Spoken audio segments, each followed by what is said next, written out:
Good Wednesday afternoon to you. How are you doing? I hope you have had a great day so far. Mine's been good, super productive. Coming to you from the car studio today, which you can see that. So what about your Motivation Mojo? And if you notice, no retainer in, unlike this morning, but whatever. Anyway, what about your Motivation Mojo? Have you lost it? And I'm going to give you a few easy steps to get it back. So, oftentimes we start programs, we start a challenge, we start a goal, we start down the path of something, and then we reach this point where we're just like, ugh, I can't do it anymore. I don't want to do it anymore. I'm not sure why I started. This is just not working for me. And then we quit. So that's what I mean by Motivation Mojo. Just, you were all fired up and then something happened and you're just like, okay, no. Now, I did make a few notes on this because I want to make sure I cover all these great points. But some of the reasons that you may have lost your mojo, maybe the original reason you started was for something external. Maybe it was for your significant other. Maybe it was for a medical provider. Who knows? But it wasn't something that was like from within you, that you were just like, okay, this is for me, by me, and this is about me. And these are some of the reasons why I'm truly dedicated to this. Maybe you had a change in your life. Maybe there was a change in job. Maybe there was a change in your family situation. Something like that could come up and cause you to lose your Motivation Mojo. Usually that's something unexpected. And then I have another one, which is maybe your goal wasn't challenging enough. Maybe you just kind of dialed it in and you just didn't give yourself a stretch goal, but you gave yourself kind of more of a lightweight goal that you kind of knew you could make it, but you weren't going to have to push yourself. So once you reached that goal, you just kind of, went on autopilot and you're like, okay, I'm good. But maybe when you started, you're like, okay, I want to go to, X plus Z, if you will. But by the time you got to X, you were just like, oh, I'm not really that motivated to go to Z because you hadn't really set yourself up for that in the beginning.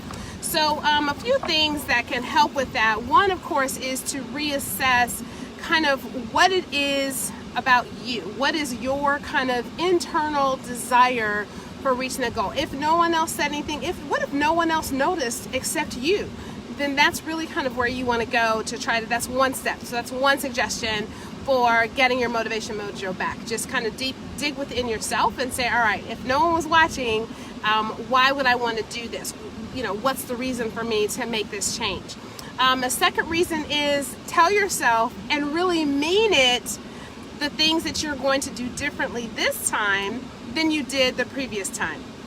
So again, I like to talk about learning from your past. Let your past be a university, and this is one of the ways that you can do that. So you're actually kind of moving forward, right? So fail forward. Maybe you didn't reach your goal the last time, but perhaps you learned some things about yourself. So what is it that you can take into this next time that will actually help you get a little bit farther down the road with your goal? Sorry about that dropping noise.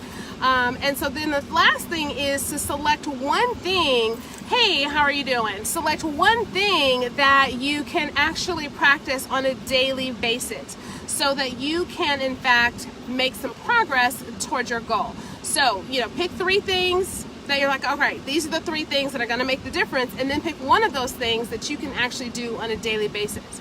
So the technical term for all of this is called structural tension.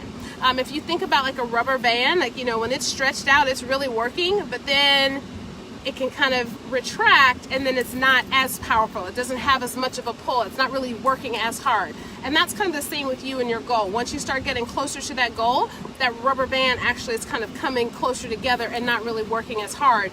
And so I have actually a few steps that you can follow. I think it's like a 7-step process for you to follow to set up your own structural tension chart. If that's something that you'd be interested in, what those steps are, then comment below, drop your email below, or send it to me in a message, and I will email those steps to you, and also a chart where you can kind of put down what's your current reality now, what is the desired outcome that you're looking for, and then you can kind of chart out a few steps along the way so that you can help yourself and give yourself something a little more structured in order to reach that goal. So that is it for your Wednesday Habit of Health. I hope you're having an amazing day and continue to do so. I want to wish you optimal health and bountiful wellness. Bye for now. Thanks for watching.